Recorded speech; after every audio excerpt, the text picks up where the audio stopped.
जय हिंद। आप में से बहुत से लोगों को लगता है कि पृथ्वी गोल है। गोल नहीं है।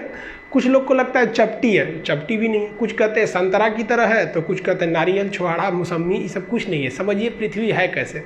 पृथ्वी के बारे में अगर आप समझते हैं तो पहले आप दिमाग लगाइए कि पृथ्वी गोल कैसे हो सकती है। इसी पृथ्वी पे बड़ा बड़ा महासागर है, समुंदर है, धंसा हुआ अंदर है, वो कैसे गोल हो जाएगी। और इसी पृथ्वी के ऊपर बड़े बड़े विशाल पर्वत है, तो गोल कैसे हो सकता है। आपको मेरा चेहरा गोल लगता है, इसमें अगर आप देखेंगे नाक उठा हुआ है, आंख कम धंसा है, मुंह एकदम अंदर तक धंस गया हुआ है, माथा बराबर है, गाल तनी पचका ढचका है, अलग टाइप का है कि नहीं। इधर दाढ़ी है, सवाना घास का मैदान, इसको कैसे आप गोल कह सकते हैं। इसको कभी गोल है। अगर आप पृथ्वी को गोल या फिर नारंगी संतरा कहते हैं, इसका मतलब आपके अंदर सोचने विचारने की क्षमता उतनी नहीं है। समझिए आखिर पृथ्वी है कैसे। इसको समझने के लिए आपको 20 करोड़ साल पहले जाना पड़ेगा। 20 करोड़ साल पहले पृथ्वी जो थी वो इस शेप में थी। बीच में एक बहुत बड़ा सुपर कॉन्टिनेंट, विशाल महाद्वीप था जिसका नाम था पेंजिया। हम सब लोग उसी सुपर कॉन्टिनेंट के हिस्सा थे। एक ही महाद्वीप था, आज की तरह 7 महाद्वीप नहीं थे, और चारों ओर इसमें समुद्र था जिसका नाम था पेंथालासा। सुपर ओशियन का नाम पेंथालासा, सुपर कॉन्टिनेंट का नाम पेंजिया। एक ही महासागर, एक ही महाद्वीप थे। इन्हीं से टूट के कई महासागर बने और कई सारे महाद्वीप बने। वेगनर महोदय ने ही बताया था प्लेटो के मतलब महाद्वीपीय विस्थापन का सिद्धांत, कैसे कैसे ये जो पेंजिया महाद्वीप था ये टूट गया। यहाँ पर धीरे धीरे ये पेंजिया महाद्वीप ऐसे टूटना चालू हुआ, और जब पेंजिया टूटा ना तो इसके ऊपर का एक जो खंड था वो कहलाया लारेशिया, और नीचे वाला कहलाया गोंडवाना लैंड। और इन दोनों के बीच एक नए सागर का जन्म हो गया जिसे हम कहते थे तेथिस सागर। ये तेथिस सागर के जगह पे हिमालय खड़ा हो गया। जहां उस समय का सबसे गहरा सागर होता था तेथिस सागर, आज वहां हिमालय खड़ा हो गया।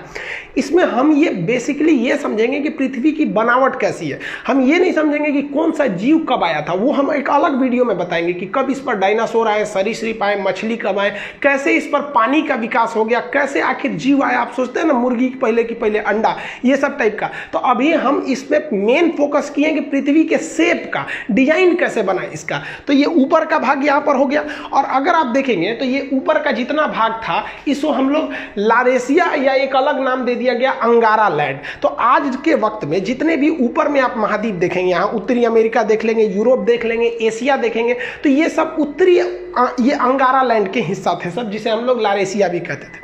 और नीचे वाले जितने द्वीप हैं सब ये यहाँ पे आप देख रहे हैं, अफ्रीका, अंटार्कटिका, ऑस्ट्रेलिया। और उस वक्त तक भारत भी यही था। ये हिंदुस्तान दिख रहा है आपको, ये वाला है हिंदुस्तान। यहाँ पर भारत यहाँ से उठ के गया था, यहाँ पर ये तो इंडोनेशिया दिख रहा है, यहाँ से इस तरह से यहाँ से भारत गया था। तो नीचे वाले एरिया को हम लोग कहते हैं गोंडवाना लैंड। इसको हम लोग जम्बू द्वीप भी कहते हैं।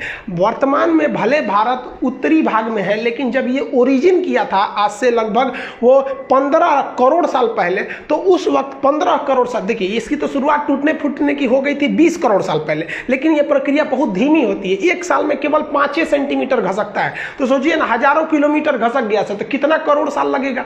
तो ये धीरे धीरे भारत आया था। तो भारत शुरुआत में गोंडवाना लैंड या जम्बू द्वीप का हिस्सा था। कई करोड़ साल बाद धीरे धीरे महाद्वीपों अपने अस्तित्व में आना चालू हो गए सब। अगर आप ध्यान से देखेंगे तो यहाँ पर दक्षिणी अमेरिका बनने लगा है, ये उत्तरी अमेरिका लगभग बन गया, ये यूरोप और एशिया एक ही में थे। और यहाँ अफ्रीका में सटा हुआ था, यहाँ पर मेडागास्कर टूट गया, और इससे टूट गया यहाँ से हिंदुस्तान। ये इंडिया जो है, ये इंडिया अब इधर की ओर जाने लगा। जबकि ऊपर में जो चाइना है, रूस वाला भाग है, उसके नीचे अगर देखेंगे तो तेथिस सागर है ये, और ये भारत है। इन दोनों के बीच में आज भले हिमालय है, लेकिन एक समय था जब तेथिस सागर था।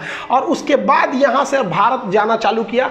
आज से लगभग 7 करोड़ साल, 10 करोड़ साल, ऐसे धीरे धीरे कई करोड़ साल लगा। और उसको जाते जाते यहाँ से धीरे धीरे यहाँ से यहाँ घसका, फिर यहाँ घसका, तेथिस सागर खत्म करके यहाँ घसक गया यहाँ पर, और जाके अभी ये भारत यहाँ पर दिख रहा है। तो ये कभी जम्बू द्वीप और अफ्रीका के पास वहाँ का एरिया का हिस्सा था।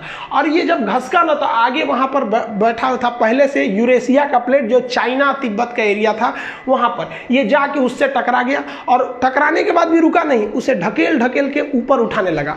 ढकेल ढकेल के जब ऊपर उठाया तो ये एरिया उठ गया, और ये विशाल एरिया हाइट पर ऐसे उठ गया। यहाँ पर इसके ऊपर चाइना और तिब्बत का ये एरिया हो गया। ये धीरे धीरे ऊपर जाकर उठ गया। आप अगर यहाँ देखेंगे तो ये इंडियन प्लेट है, ये ढकेल दिया है और खुद नीचे घुस गया है।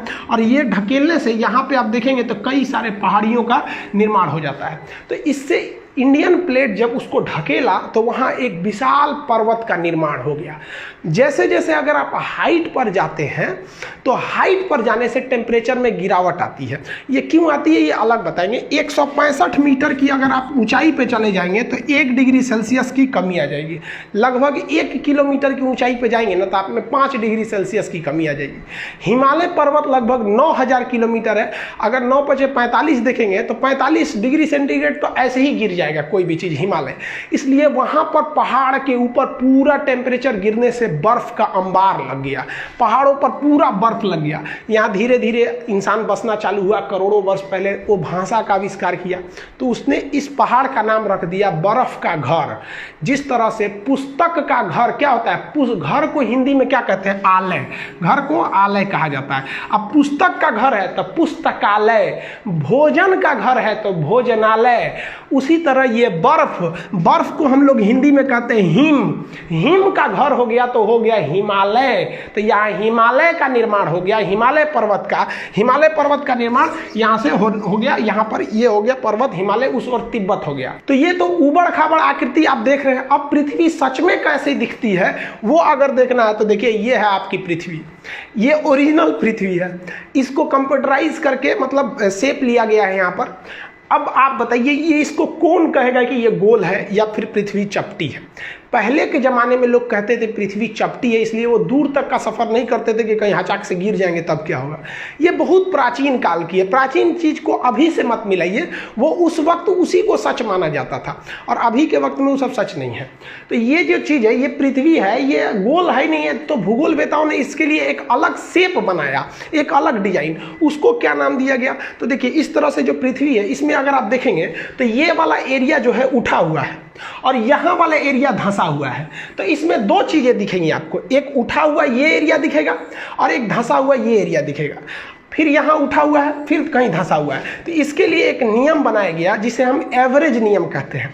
एवरेज नियम कहते हैं कि धंसा वाले से थोड़ा उठा के उठा हुआ से तनी सा नीचे करके, यानी इन दोनों के बीच में एक शेप ले जाते हैं। तो देखिए ये जो रेड लाइन गई है, ये रेड लाइन ये उठा हुआ से कम है और धंसा हुआ से ज़्यादा है। तो ये एवरेज लाइन जो खींच दिया गया है ना, ये एवरेज लाइन वाली आपकी आकृति गोल दिखती है। इसी डॉटेड एवरेज लाइन को यहाँ आप देखेंगे, यहाँ उल्टा रंग दिए हैं। यहाँ पर अगर रेड कलर का देख रहे हैं तो ये ओरिजिनल शेप है पृथ्वी का, और ये डॉटेड लाइन काला से जो खींचे हैं ये क्या है, एक आपका काल्पनिक शेप है। तो उसी जो डॉटेड लाइन है जो एवरेज आकृति को गोल कर देता है, उस शेप को हम कहते हैं जियोड। तो पृथ्वी का जो शेप है वो होता है आपका जियोड। अब आप ये मत कहिएगा कि पृथ्वी का शेप जो होता है गोल होता है, ये जियोड होता है। यानी इसका एवरेज और ये यहाँ 20 से ले लेंगे तो गोल दिखने लगता है, तो आकृति हो गई जियोड। इस जियोड के ऊपर कहाँ कौन पर्वत है, कहाँ क्या चीज है, इस पढ़ने की क्रिया को, जियोड के ऊपरी पढ़ाई को हम लोग जियोग्राफी या भूगोल कहते हैं। आप मैच कीजिए यहां से ज्योग्राफी और जियोड से।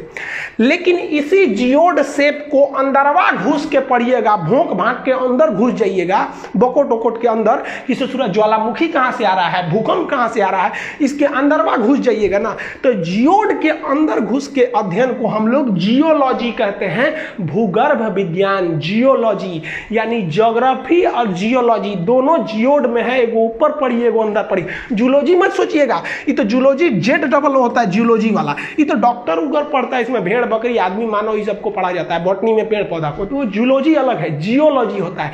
तो पृथ्वी जियोड शेप का है। इस जियोड में आपको भूगर्भ विज्ञान में जूलॉजी पढ़ना होगा, ज्योग्राफी ऊपर वाले में। अब ज्योग्राफी में भी कई चीज आ गए, क्लाइमेट के बारे में पढ़ना है, क्लाइमेटोलॉजी, टोपोग्राफी, कई शेप आ जाते हैं, ओशनोग्राफी, इस सब में कई चीजें आ जाती हैं जो आगे दर पर्दा आपको पढ़ते रहना है। तो अब आप समझ गए होंगे कि ये हमारी पृथ्वी है और हम लोग को जो पढ़ाया गया है वो इस तरह से। अब ये 23.5 डिग्री झुकी है, इसका उत्तरी दक्षिणी ध्रुव क्या होता है, इसको समझने के लिए सबसे जरूरी ये चीज होता है आपको पृथ्वी के अंदर का ग्रिड समझना। ये ग्रिड बने होते हैं दो चीज से, अक्षांश देशांतर यानी लेटीट्यूड और लॉन्गिट्यूड।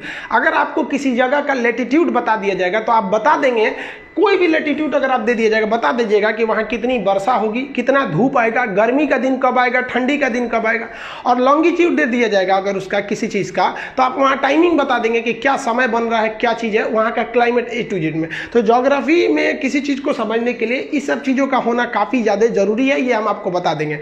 आई होप आप इसको तो समझ गए होंगे कि पृथ्वी गोल है या चपटी है, पृथ्वी जियोड है साइंस के हिसाब से। बाकी आप किसी पुरानी परंपरा को मानते हैं तो आप मानते रहिए, लेकिन ज्योग्राफी यही करता है कि भाई सब पृथ्वी जियोड है, जियोड से बना है ज्योग्राफी।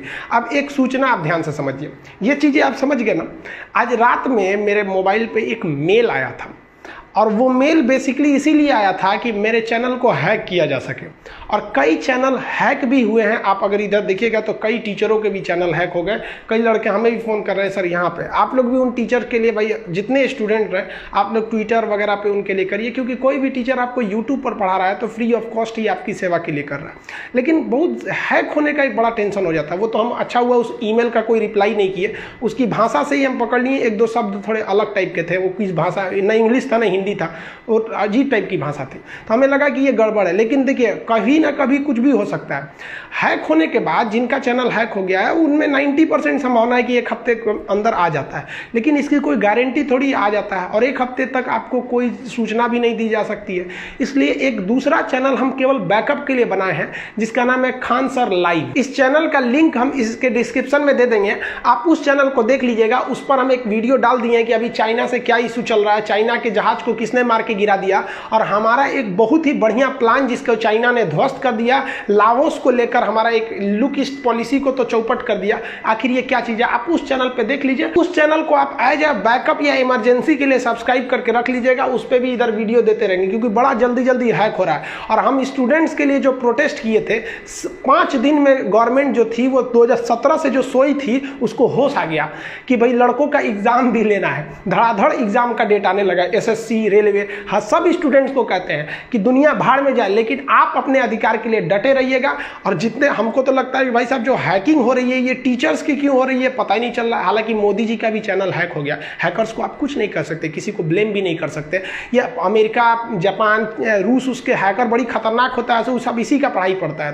तो आप लोग के लिए कह रहे हैं कि अगर बाय द वे हो गया तो आप उस चैनल पर हम आके आपको बताते रहेंगे जब तक कि ये वाला ना आए। भगवान ना करे कि आप लोग का ये चैनल हैक हो, किसी का ना हो हैक, क्योंकि बहुत मेहनत से आदमी आता है। आई होप आप इसको समझ गए होंगे। डिस्क्रिप्शन में उस चैनल का लिंक है, आप उसे देख लीजिएगा कि चाइना अभी क्या कर रहा है। मिलेंगे नेक्स्ट वीडियो में, तब तक के लिए जय हिंद।